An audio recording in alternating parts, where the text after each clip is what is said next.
Is there anything more desirous than a whole book about Tyrus? Just Tyrus, a memoir by Tyrus, about Tyrus, is out in stores tomorrow. I'm more excited than he is. I asked him out to dinner to talk about it with me, but he said no. So we're going to talk about it here instead. I think it would have been better if we went to dinner. But you know what? People need to hear about this book. Yeah, and it's not really dinner. You just drink a lot of wine, and then you just keep checking on your car. Yes, I do. Yeah. That's pretty much it. Should I go? Should I stay 10 minutes? Is he going to be mad at me? I don't want this guy mad at me. So, This is so true and sad. Yeah, that's in chapter 20. All right, the back of your book has two blurbs. Yes. And they are Dana Perino and Snoop Dogg.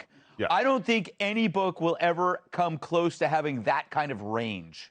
No, and it was funny because I had a list of blurb candidates. Yes. I had you on there. I had Walter Kern and Dana Snoop guy. I asked them first, figuring I would get I'd love to, but I don't have time. I'm busy. And they both said yeah. So then I asked, how many blurbs can I have? And the publisher was just, wait a minute, you have who? Snoop and Dana? You're like, yeah, right. And then they sent him in, and they were like, oh, no more. This is good. So I assumed it was diverse and deep. Well, what's surprising, it's a great book. I'm telling you, you sit down and you read it. I said this to you after I read it. I felt like I spent 2 days with you. It's very rare when someone writes a book in which it actually expresses who the person is so closely, it's like that person's talking to you. But I learned a lot about Snoop. It's like, I mean, the fact that like Snoop comes off surprisingly even-keeled, businesslike, sharp, but sometimes late. Always late. Yeah. I used to trick him. Yeah. Me and Kevin Barker used to, if the show was at 1, we'd tell him it was at 11, and we'd get there at 12. Yes. And then he'd be mad at us because he had to wait a few minutes. But we would always trick him, especially with flights and stuff. Always had to trick him. Did he fire you once? He did fire me once. We were in Amsterdam, and I took my first break in a coffee shop. Yes. And me and Kevin, his manager, we were like BFFs, and we decided to try out the local festivities. And then it just so happens that they came in during our break, and I might have made fun of him a little bit. Yeah. And so he got mad and fired me. But he doesn't fire you himself. He has someone else come over and fire you. So when I got back to the hotel room, I was like packing up my stuff or whatever, and he texted me and he said, hey, can you get me some chicken, fried chicken and orange soda and some fruit and stuff? And I was like, no, you fired me. He's like, what are you talking about? And I opened the door. I was like, you fired me like 2 hours ago. I was like, what are you talking about? Can you just get my food? I was like, okay. Like, all right, bruh. But the other bodyguard who was like happy I got fired, he's like, oh, you got to go. And then he was standing there. I was like, guess he forgot, dog. Did you ever write anything, or did you ever publish anything like an article or anything before doing this book? No, That's amazing. I do not do op-eds. I do not blog or blurb or whatever it is. No, I always said if I was going to write it. Actually, Susan Scott, when she first interviewed me, for working with you, she said that she thought I had 3 books in me, and it was like random. And I was like, yeah, I don't even write my own material, boss. So, but okay, sure, yeah, 3 books, I got you. So a lot of it had to come with osmosis, being around Kat and you. You've got like 47 bestsellers, and I've read probably about half of them. And just being around that environment and being around a bunch of writers, you kind of think like, hey, you know what? I want to try this. And so I did, and it was a tough process. I got dropped from one publisher, said my book had no direction because they made me have a ghostwriter.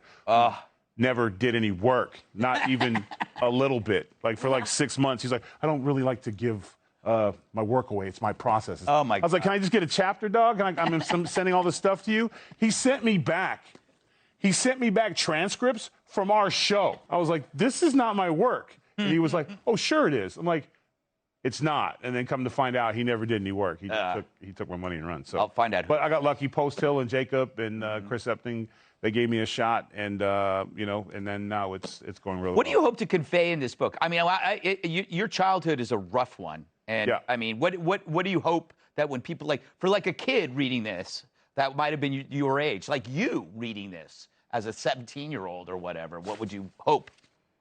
It's not about what's going on now; it's what's coming. And it's all about your reaction. One of the things that stood out that you had said to me, and that's why I actually knew you read the book, when you said my grandmother's advice to me, where it's not what's happening to you, it's your reaction to what's happening to you is how you're judged by.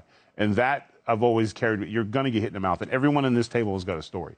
I'm not special. Every one of us has got something. It's different, and it comes in different forms, but it's when you're on the ground, if you stay wallowing in what's just happened to you, you'll stay there. And we've seen that. We have friends, everyone has family members who something traumatic happens to them and they never get past it. And I just had this innate ability to keep going.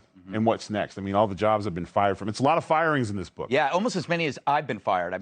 But there's something about when it's over and that you don't dwell on it. It's, okay, what am I going to do next? And it's just this innate thing of accountability, believing in yourself, betting on yourself. There's no one's going to come. There's no silver hand coming going, hey, you just got fired from the WWE, but here comes Fox News. Yeah. Like how that happened. Yeah. But that's really what it's about. It's taking your own destiny. One last question. Now, you talk about your family. Do you think they're going to read your book? Are you going to send them books? No. But you know what? I'm nice. I think I'm very nice. I'm very respectful. I don't really diss anybody. I diss myself. I think one thing writing this book, there's a lot of things where I'll say, well, this is where my part of the story ends. Yes. And I say things like, and this is the locker room, and if you didn't earn the right to be there, the rest of the story is none of your business. I think that's important. I don't think writing books should be about blaming and telling on people. That's their stories, and they can tell it when they're ready. That is a good point. Remember that, Kat, when your book comes up. You do not betray me.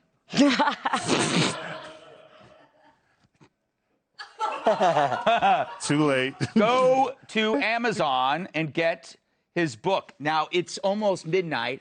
I want to wake up in the morning and see that his book is #1 on Amazon, okay? It's not that hard to do. We got 2 million people watching this show right now. 2.5 million. You can go on, order his book tomorrow morning. If he's #1, I'm buying everybody here a Maserati. That's so you. I don't fit in those. And Kat doesn't drive. Yeah, well, Maserati is congratulations, code for, Buck. But wait, Buck hates the Beatles. He doesn't get a car. I don't get anything. And he doesn't need one because he knows the 3 shareholders at Disney. So. All right. I've already got an electric scooter, Tyrus. That's still there. You got stolen.